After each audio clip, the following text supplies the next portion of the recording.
Gelden başkodarên hêja îro 27 Cotmehê 2024 yekşem li Brükselê saat 9 lamedê de.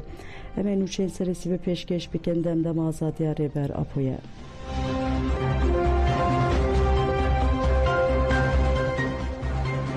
Hêzên Ewlêkariya Hundir bilançoya êrişên dawî eşkere kiri 11 welatî birîndar bûn. Navê deragandina Hêzên Ewlêkariya Hundirên bi daxuyaniyeke bilançoya êrişên 26 Cotmehê yên dewleta Tirkiye dagir kir, yên li ser herêmê eşkere kir. Navên de got ku hedefgirtin bê serûber bûn gelek top li nava gund û taxên şêniyan ketine. Balafireke bê mirov navên da polîsên leşkerî li taxa Meysulên a Qamuşloyê bombabaran kiriye.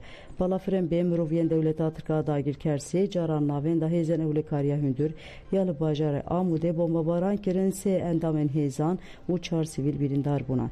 Dewleta Tirkiye dagir kir îstasyona petrolê ya li gundê Gerzîro kargeha peynîr ê mast ya li Dêrikê bombabaran kir sê kargeh birîndar bûn.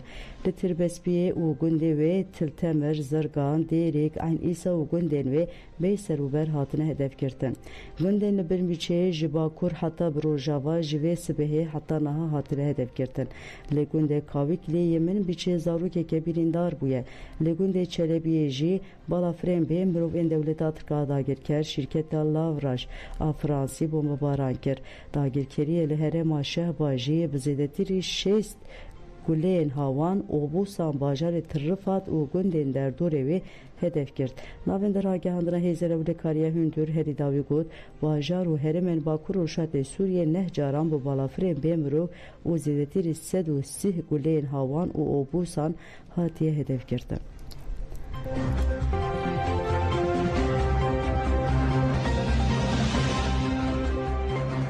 Minbiçê bersiv hat dayîn heft dagirker hatin kuştin Hêzên Meclisa Leşkeriya Minbiçê û Hêzên Eniya El Ekrat. Li dijî êrişên dewleta Tirkiye dagir kir çalakiya bersivdanê pêk anîn û heft leşkerên Tirk hatine kuştin. Meclisa Leşkeriya Minbiçê bi daxuyanekê ragihand ku li gel Hêzên Eniya El Ekrat. Li dijî artêşa Tirkiye dagir kir çalakê kirin û li ser sê baregehên cuda xistine. Meclisê got ku çalakê duh serê sibehê li dijî baregehên dewleta Tirk yên bi navê Beldeq, Şêx Hasır, Qerate û Şikayef hatine kirin û di encamê de heft leşkerên artêşa Tirkiye dagir kir hatine ceza kirin, gelek dagirker jî birîndar bûne.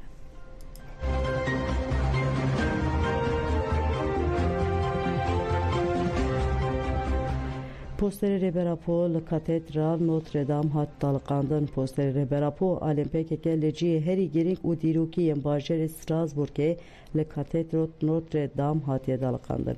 Çalakî wî pêşengtiya Komîteya Pêngava ji Rêberaporê Azadî ji pirsgirêkira Kurd ve çarêseriya siyasî hate kirin û endamên têçeşê jî pêşengiya wê kirin.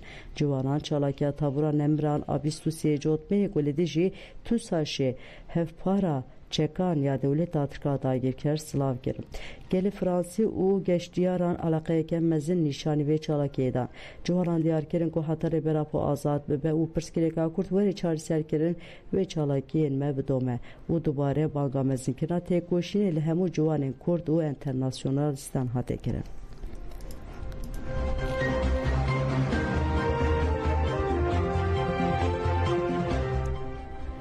Li Avrupayê êriş hatin şermezarkirin Kurdistanên li Awropa dû jî daketin qadan û êrişên dagirkerî yên dewleta Tirk û têcîta giran a li Îmralê şermezar kirin. Li Fransa di paytexta Parîsê û bajarên Nantes Kurdistanî û dostên wan meş û mîtîng kirin. Di mîtînga Nansê de li ser navê CDK'nê İsmail Erzingan axiye û diyar kir ku êrişên dewleta Tirkiye li ser ciyên sivîlan santralên elektrîkê herêmên parastina yên medyayê û şenga li sûcên şer ê li dijî mirovaniyê ne. Ev sûcên mirovaniyê û şerên divê raya giştiya Awropa li hemberî van sûcên dewleta Tirk bêdeng nemîne. Li Parîsê jî bi pêşengtiya têçeşê û têkojinê li banliyôyê Avrî mîtîng hat pêkanîn. Ciwanan bi meşaleyan li ber navên da Civaka Kurda Demokratîk girîng heta îstasyona trênê meşiyan û gotin divê demil dest kon ku jên dewleta Tirk bên rawestandin sebra me nemaye. Da haftanan da hatgerin deji bankla herkesi hatgerin u beştari çalakya şazde mişdari yani Almanya bajarı kölüne bibin. La Almanya li paytaxta Berlin u bajarên Münih, Nürnberg u Kielê bi daxuyanîn girtiye êrişên dagirkeriyên dewleta Tirkiye dagirker hatin şermezar kirin. Li Hollanda bajarê Den Haagê jî li ber avaya Parlamentoya Hollanda çalakya hatgerin u bank li raya giştiya nev netewî hate kirin ku li hemberî êrişên ku avaya demokratik azadiya jinê û ekolojik yên rojava hedef digerin bi hestiyarî tev bigerin. Li İtalya bajarê Milano jî bi pêşengtiya sendika partî û rêxistinên girsiyên demokratik çalakya ji şer rena Aiştina hate pêkanîn. Di çalakiyê de li qada dûm ya dîroka ya Milano meşale hatin pêşxistin û ji bo azadiya rêbera po peyam hatin dayîn. Çalakî pişta axaftinan bi dawî bû.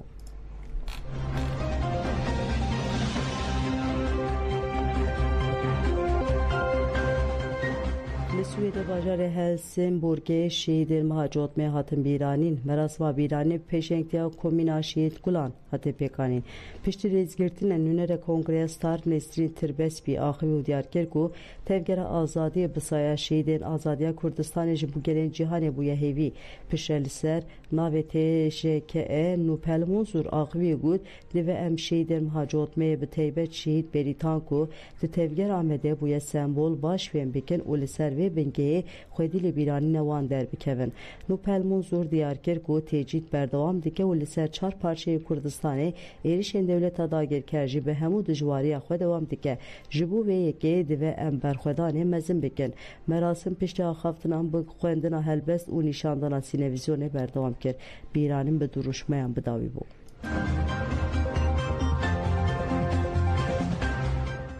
Di stanta Winterhure'de banga tevlîbûna meşa külîne hat kirin. Endamê tevgera ciwanên şoreşger tê çeşe û jinên ciwanên têkoşer têkojin li Swîsre bajarê Winterhude di çarçoveyê ji rêbera Poleya Azadî ji pirsgirêkira Kurd re çareserî stand vekirin.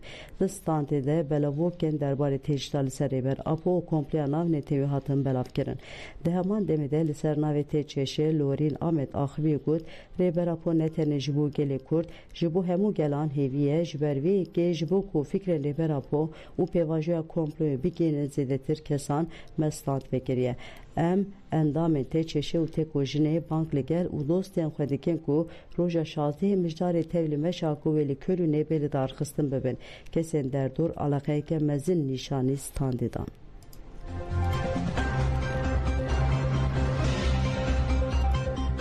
Di füzeyên ku şengal pêk hatin de bombebaran de şopa şirketeke Amerîkî hat dîtin.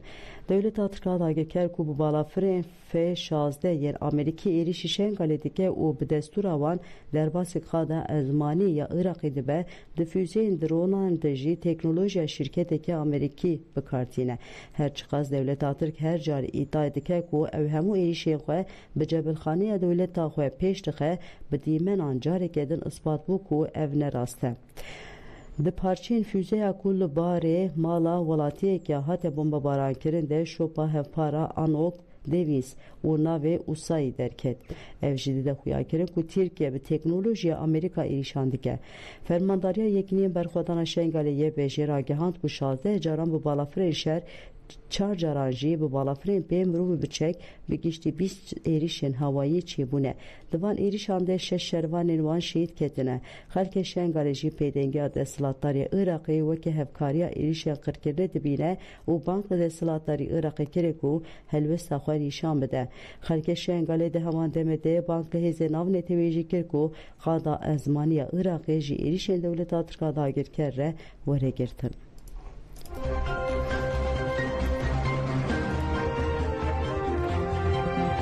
Ji Iraqê êrişî hêzên İsraîlê hate kirin Koma Maqawemeya İslamiya Iraqê derbar êrişên hêzên xwe yê li ser hêzên İsraîlê daxuyaniyek weşan. Weqameya İslamî ragihand ku hêzên wan di çarçoya piştgiriya bi gelê Filîstin û Lübnanê de danê Siharê carekê din biriya balafirên pê mirov êrişî ser herêma Îlat ya li başûrê Lübnan û Kolon yên dibin kontrola İsraîlê de kirine.